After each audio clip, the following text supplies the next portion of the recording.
Vamos a comenzar explicando cómo se determina el precio de los factores de producción. Entonces, una pequeñísima introducción previa. El precio de los bienes y servicios de consumo en una economía de mercado se determina a través de un proceso social, impulsado por la fuerza de la función empresarial, de la capacidad que tienen todos los hombres y las mujeres para darse cuenta de lo que les interesa, de lo que les merece la pena, de lo que valoran, es decir, de las oportunidades de ganancia que surgen en su alrededor y actuar en consecuencia para aprovecharse de las mismas. Ese proceso, en competencia bilateral, tiende a fijar un precio que está determinado dentro de lo que se llaman las valoraciones subjetivas de las parejas marginales. Hoy lo que vamos a hacer es explicar cómo se determina el precio, pero no de los bienes y servicios de consumo, sino de los factores de producción que ayudan a producir los bienes y servicios de consumo. Lo que vamos a ver hoy es cómo se determina el precio de lo que Menger denominaba bienes económicos de orden superior, o factores de producción,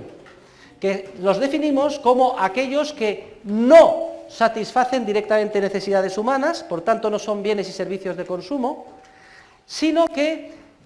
requieren la colaboración de otros factores de producción para que a lo largo de un proceso productivo que conlleva tiempo, terminan de una manera indirecta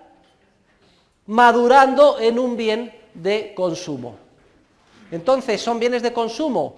por ejemplo,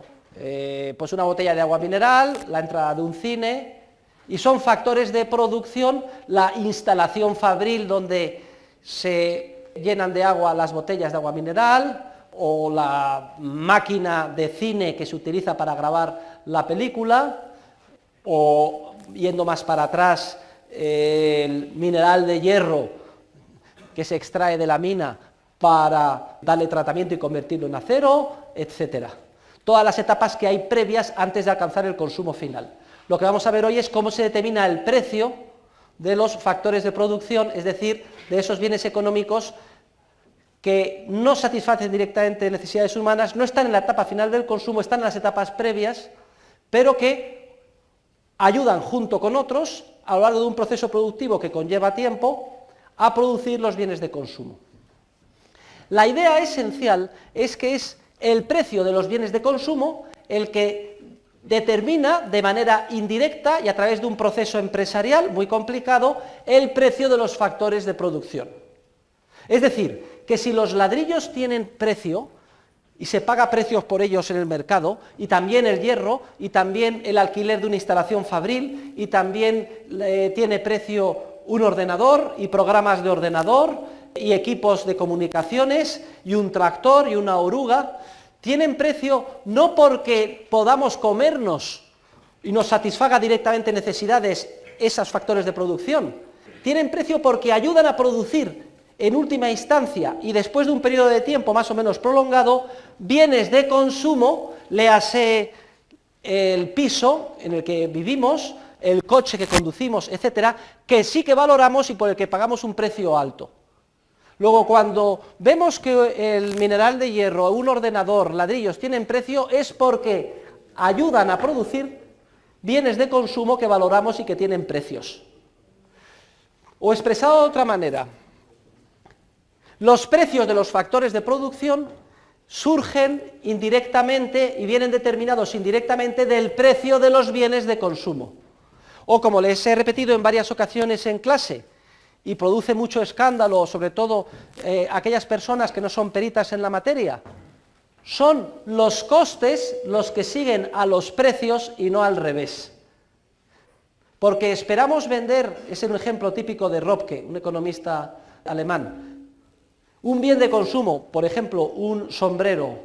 de diseño por 100 euros, estamos dispuestos hoy como empresarios a asumir costes comprando mano de obra, diseño, material, etcétera, de hasta menos de 100 euros para producir el bien de consumo. Todo ello en un entorno empresarial de incertidumbre. Puede ser que nos equivoquemos, que incurramos en costes superiores a lo que luego podemos vender y cosechemos pérdidas. Pero todos actuamos pensando en obtener beneficios. Estamos dispuestos a hoy incurrir en el desembolso del precio de factores de producción, es decir, en costes, porque esperamos que mañana, cuando culmine el proceso productivo y se hayan materializado esos factores, se hayan convertido en bienes de consumo y servicios finales que ya pueden consumir los consumidores, seamos capaces de venderlos a un precio tal que nos permita recuperar todos los costes en los que hemos incurrido previamente y además nos deje el margen de beneficio empresarial puro más elevado posible.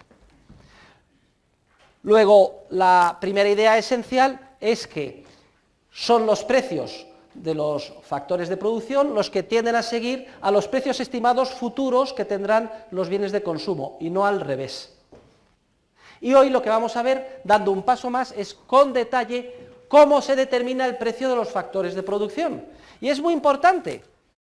porque las etapas previas al consumo, recuerden ustedes nuestros esquemas triangulares que vimos en la teoría del capital, en el libro Dinero, Crédito Bancario y Ciclos Económicos, son las etapas desde el punto de vista de facturación, de esfuerzo productivo, de empleo de trabajadores, más numerosas e importantes de toda la economía. La inmensa mayoría de nosotros estamos desarrollando nuestro esfuerzo en esas etapas.